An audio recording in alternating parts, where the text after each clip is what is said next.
The All-Star break's over, and I have decided to divide every team in the NBA into different categories of what their goals should be, not what they actually are, for the rest of the season. Group 1, this is your ring or riot group. These are the teams that at a minimum should expect to make the NBA Finals. But more than that, they should expect to win the whole thing. These are, I think, the 4 teams that are going to be good enough to hoist the Larry O'Brien Trophy. Obviously, you have to have the Oklahoma City Thunder in this group. They're probably the best team in the NBA once again, but their issue is health right now. Jalen Williams continues to have issues with his wrist. He's had issues with his wrist for the last 2 years. He hurt his hamstring for the second time this season. They have to find a way to get healthy. On top of that, Shai Gilgeous-Alexander hurt his abdominal muscle. I don't know what it is about playing games in Orlando, but when you play games in Orlando, your abdominal muscles are at risk going back to last year and this year. And obviously, when the Thunder are fully healthy, this is a basketball team that a lot of people are going to pick to win the NBA Finals. They won it last year. They brought back basically the same team from last year. Their expectations should be nothing short of repeating. They are still nasty on defense. They bring in Jared McCain, who's a really good player. A.J. Mitchell has developed from last year to this year, another guy who's been hurt for a decent part of the year. So their expectations should be nothing short of repeating. Denver, I believe, is also in this category. They're in a very similar boat. When they're fully healthy, I like them more than I like the Thunder. The issue is they haven't been fully healthy all year. Aaron Gordon, Cam Johnson, Nikola Jokic, and Christian Brown, arguably their 4 best players, have all missed significant time. You could probably throw Peyton Watson in ahead of Christian Brown if you wanted to, but 4 very important players for them have missed significant time this year. And look, it's hard to put together a run when you're consistently playing without your best players. You could put together a real argument that Aaron Gordon's hamstrings are the most important thing in the Western Conference playoffs this year because his legs, once again, just seem to continue to get banged up. But when they are healthy, they are more than good enough to win the NBA Finals. They have improved their roster quite a bit from last year to this year. And this is a team that took the Thunder to 7 games last year. They have the best player in the world in Nikola Jokic. So if they can get healthy before the playoffs start, then their expectations at a minimum should be to win the West. But let's be honest, whoever comes out of the West, they should expect to win the whole thing because the Eastern Conference just isn't as good as the West this year. With that being said, I think that the Detroit Pistons should expect to, at a minimum, make the NBA Finals because they are the best team in the Eastern Conference. And with all of the injuries going on over in Oklahoma City, the Pistons have a real opportunity to earn home court throughout the duration of the entire NBA playoffs. In fact, if the playoffs started today, the Pistons would have home court advantage in the finals if they got there. They have the highest winning percentage in the NBA right now. Now, with that being said, I have more reservations about Detroit than I do Denver or the Thunder. I just wish they had a little bit more shooting, which you could say that about every team in the NBA. I think every team always wants more shooting. But I don't like the idea of closing games with Duncan Robinson and Kevin Huerter because they just aren't good enough defensively, but those are their 2 best floor spacers. And so because of that, they have to be out there. This Detroit team is excellent on defense. Cade Cunningham's a monster. He's elite at the end of games when it comes to closing the door. He controls the game the way that a point guard should. He's going to be the best player on the floor in several of these Eastern Conference series. I just have questions about some of the role players and the lack of experience on the roster. I'm a big believer in the importance of having playoff scars, and this is a Detroit team that, outside of Duncan Robinson, doesn't really have any.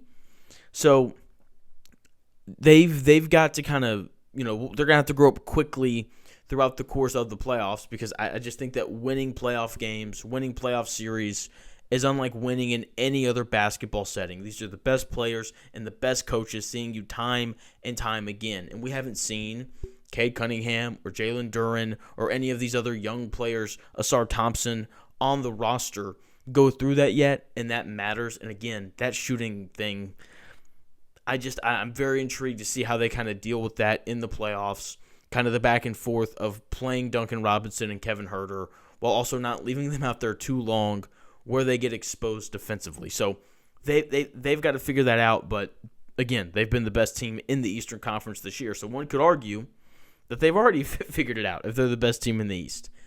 I've got Boston in this category as well, with one caveat that I'll get to here in a moment. Part of why I have them in this group is because, one, they're very experienced, but two, the Eastern Conference just isn't very good this year.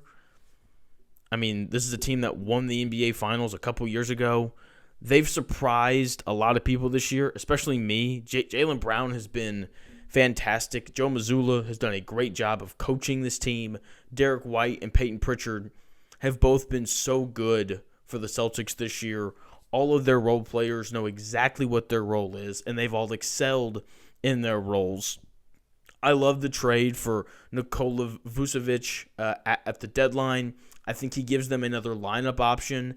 You know, they still have Keita, who I freaking love, just athletic, running the floor, rebounding, doing all the things that you want for bigs like him to do. And then, of course, you got Vooch, who's a better player than Luka Garza, a guy who can step out and make a three, a guy who can kind of post up. Solid defender as well. Not as good as Al Horford was a couple years ago, but still a guy who can maybe get it done around the bucket. So, in addition to that, Jason Tatum is probably going to come back. And he has to. If Jason Tatum doesn't return, then I think that the goal for Boston should change because they have to have him. Now, he's obviously not going to be that all-NBA version of himself. But if he can give them a good 18 to 22 minutes a night, that's a huge lift for them that makes them an entirely different team. It's really hard to not like where Boston's at right now with the potential for a player as good as Jason Tatum to return. Because even if he's 80% of himself, it's still a really good basketball player. I mean, Jason Tatum's one of the 8 best basketball players in the world when he's healthy. If he's 80% of that, then you're getting, a top 50 player? I think Boston would love to add another top 50 player to their roster right now. So those are the 4 teams that I have in the Ring or Riot group. The next group that I have is knocking on the door. This group reminds me of 3-year-olds because, what 3-year-old doesn't like knock-knock jokes? And if a 3-year-old was to be smart enough to talk about NBA teams, they'd be like, knock-knock, who's there? The San Antonio Spurs. Because the Spurs, I think, are knocking on the door, but they're just not quite ready to cross the threshold. And I think every other team in this tier is like that. Now, I've heard several people talk about the Spurs as a finals contender. And I think that people feel that way because they have the Thunder's number. They are very famously 4-1 against the Thunder this year. That's just not enough for me. I'm a big believer in the importance of playoff experience. They don't have any. De'Aaron Fox has played in, one playoff series where they lost to Golden State in the first round? Wemby's never played in the playoffs, and Dylan Harper's never played in the playoffs. And sure, they have Harrison Barnes, right, an NBA champion. But outside of that, it's slim pickings. Victor Wembanyama obviously is going to give them a chance in every playoff series because of how great he can be. But I would like to be brutally honest about Wemby here for a minute. He's the best defensive player in the world. I don't think anyone would disagree with that take. But offensively, he still has to figure some things out. There are stretches in games where it looks bad, where he looks like a baby deer trying to learn how to walk, and it just looks awkward, and I don't like it. It's not good. And in those moments, in those stretches, he completely takes the Spurs out of the game. With that being said, I think he's a better offensive player this year compared to last year. Shooting 36% on threes, that's a career high. He's taken 5 threes per game, that's a career low. So an improving shooter who's doing a better job of not taking threes, I like that. I've praised him for changing his shot selection. For reference, he was taking 9 threes a game last year. And the issue that I run into with San Antonio is when the Spurs go to him when they need a bucket. It's just not as clean as it needs to be. It's not as consistent. I think he still struggles to get to his spots sometimes. Now, when he's coming off of a pin down and he's catching the ball at the elbow and he's able to turn around and take a jumper, love that offense from San Antonio. What I'm talking about is strictly Wemby has the ball with 8 seconds on the shot clock, 25 feet from the basket, up at the top of the key. Go get us a bucket. He's not great in those scenarios quite yet. And in the playoffs, you're going to have more of those scenarios where you need for Wemby to go and get you a bucket in those spots. And I just don't think that part of his offensive game is consistent enough yet, because we've seen him get tough buckets in those spots before, but I don't think it's going to be consistent enough on a game-to-game basis in the NBA playoffs when you're playing against the best teams and the best defenses in the world. So I think he needs one more summer of kind of weight training. I think he gets bumped off his spots a little bit too easily. I think he's one summer away from strength-wise finally being where he needs to be. The other important part of this is they're going to have to beat more than just the Thunder to get to the finals. And I'm not sure if they're doing that either. I don't think they're better than Denver, and I don't think that they're better than Minnesota. Speaking of Minnesota, I have them in this tier as well. They're good defensively. Anthony Edwards, one of the best players in the world. They've been to the Western Conference Finals 2 years in a row now. I just have concerns about their late game offense. They look disorganized a little too often. I think it's a lot of just asking for Anthony Edwards to go bail them out. I also don't really like Julius Randle as a 2 on a team coming out of this Western Conference. I like Julius Randle. I just think he can be a little too ball dominant sometimes. He's averaging 5.5 assists per game this year. That's the second highest mark of his career. And then you have Anthony Edwards, who's averaging 3.5 assists per game this year. I think it's a little higher than that. But they're not great at creating for others. And I think that you need that in the playoffs, because every single team that makes a playoff run, they have a role player that hits big shots, and the role player hits those big shots because the superstar creates that shot for them. Last year for Oklahoma City, Lou Dort, he hit some big shots. Alex Caruso, he hit some big shots. Isaiah Hartenstein got easy dunks, right? And you have to have those buckets from your role players, and I just don't think that Anthony Edwards or Julius Randle are consistent enough creators to get those boosts from the role players around them. So the lack of creation for others, I think, is what's going to keep the Timberwolves from reaching the finals. And I think their offense is still just too clunky late. Again, way too much asking Anthony Edwards to bail them out, which he can do because he's Anthony Edwards. You just can't ask him to do it every possession, and that's what it feels like it is right now for Minnesota. Houston has the exact same problem. They also have a Kevin Durant burner account on Twitter problem. Seems like something that's going to cause more issues than they already have, but we'll see if they can figure that whole issue out. The Rockets are currently 6th in the NBA in offensive rating. I'm a big believer in numbers, especially the offensive and defensive rating. I think that for the most part, those numbers reflect what I see. But this next one, I just couldn't believe. The Rockets are 4th in fourth quarter offensive rating this year. And if you have seen their late game offense, then you know why I can't believe that. It is uglier than Minnesota's. I think both teams, Minnesota and Houston, have the same issue. They don't have a point guard to kind of rein everything in and make sure that the best player gets the ball in the spot that they want it in. It's more obvious with Houston than it is with Minnesota. They just ask for Sengun or Durant to bail them out literally every possession late in games. And I don't think that you can do that and win the NBA Finals. I like pretty much everything else about this Houston team. They rebound, they defend. Amen Thompson, people don't love him as much this year as they did last year. They just have to find a way for their late game offense to flow a little bit better. And if they can do that, then I'm going to like them a lot more. Same goes for Minnesota. Teams are allowed to fix their flaws at this point in the year. The Knicks. My issue with them is I don't think that you can win an NBA championship with both Karl Anthony Towns and Jalen Brunson on your team. They are both excellent offensive players. And they both obviously played a huge role for the Knicks' run to the Eastern Conference Finals last year. But they're not good enough defensively with both of them on the floor.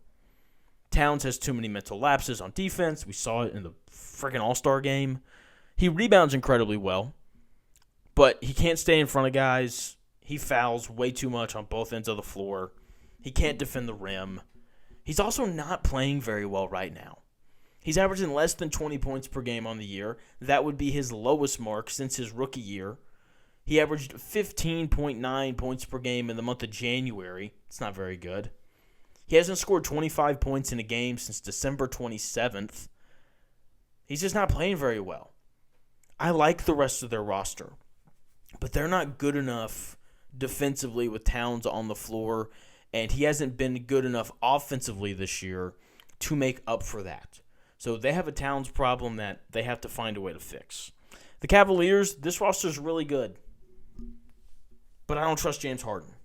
That's literally my only holdup with this Cleveland team. I really like what they did at the deadline, adding Ellis and Schroeder, two really, really good players. I like their bigs. Evan Mobley, really good player. Jared Allen defends the rim. They can go big. They can play small. They have shooting.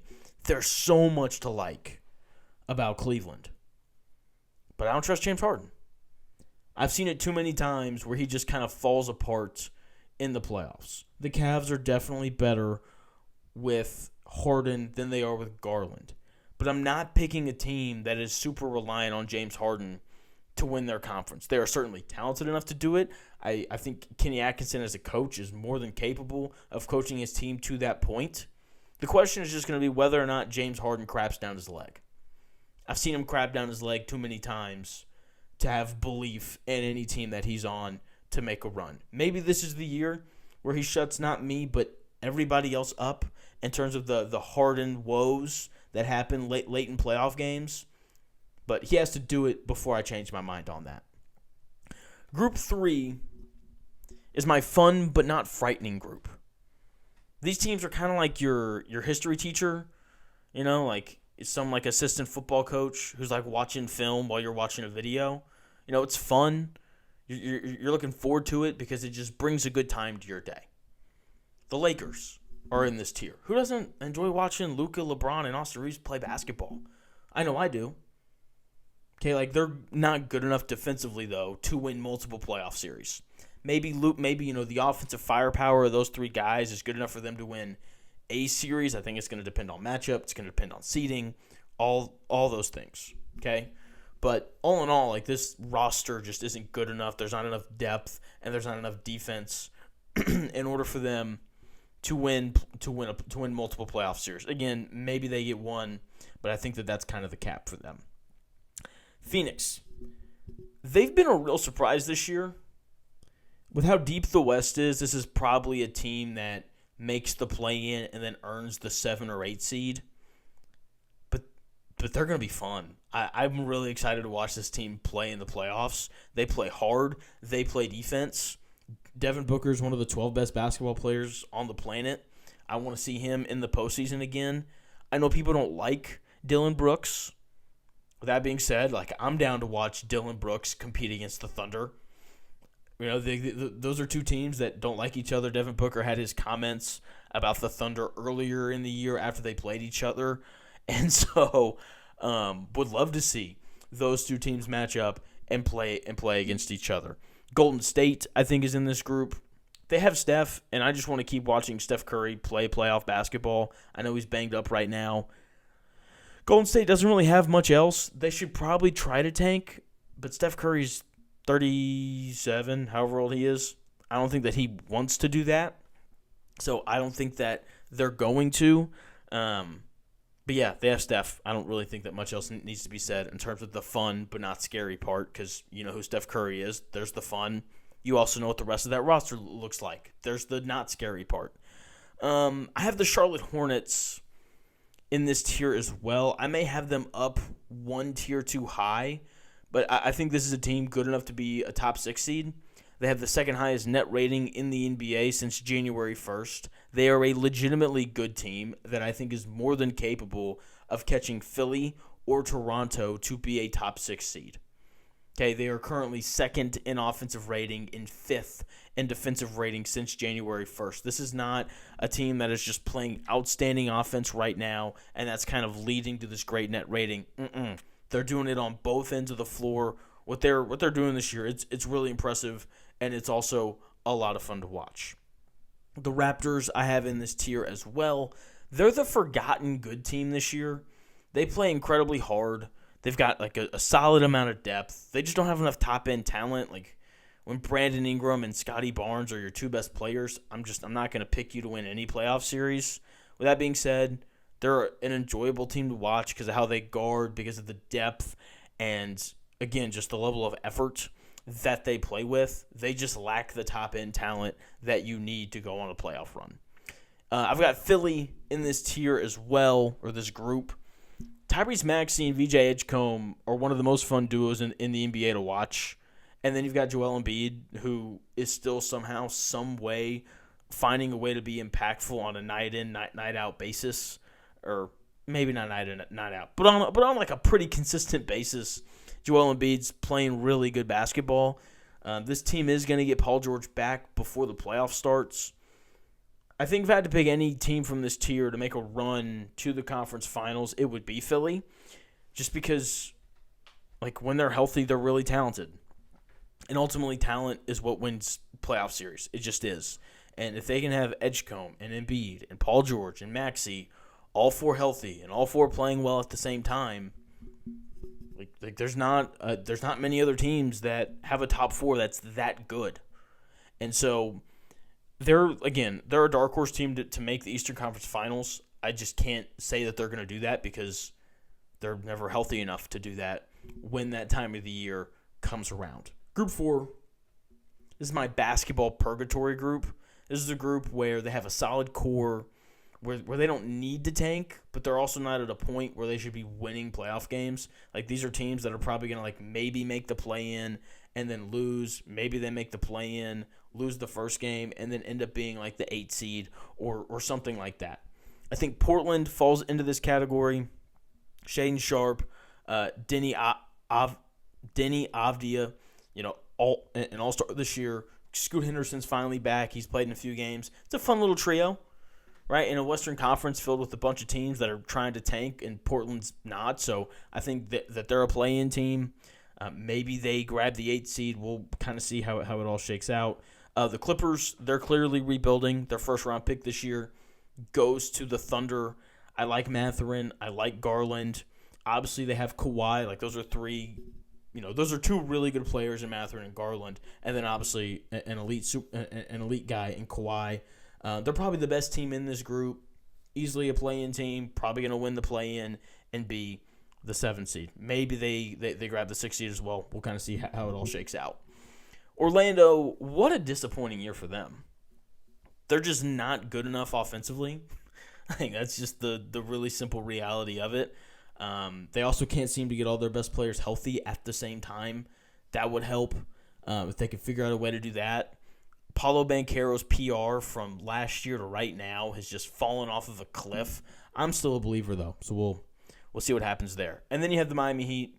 They're the same team that they've been for the last 5 years. They should probably tank. Like, I should probably have them in that tanking category because they just – like, I like Bam Adebayo, but, like, if you're building your team around Bam Adebayo, I just don't know how far that's taking you. Same goes for Tyler Hero. So – their goal should be to tank, and that's probably where I should have them. And that's where I have everybody else. The Pacers should be trying to tank. The Wizards, the Bulls should be trying to tank, even though they're probably going to make a push for the play-in because that's just what the Bulls do.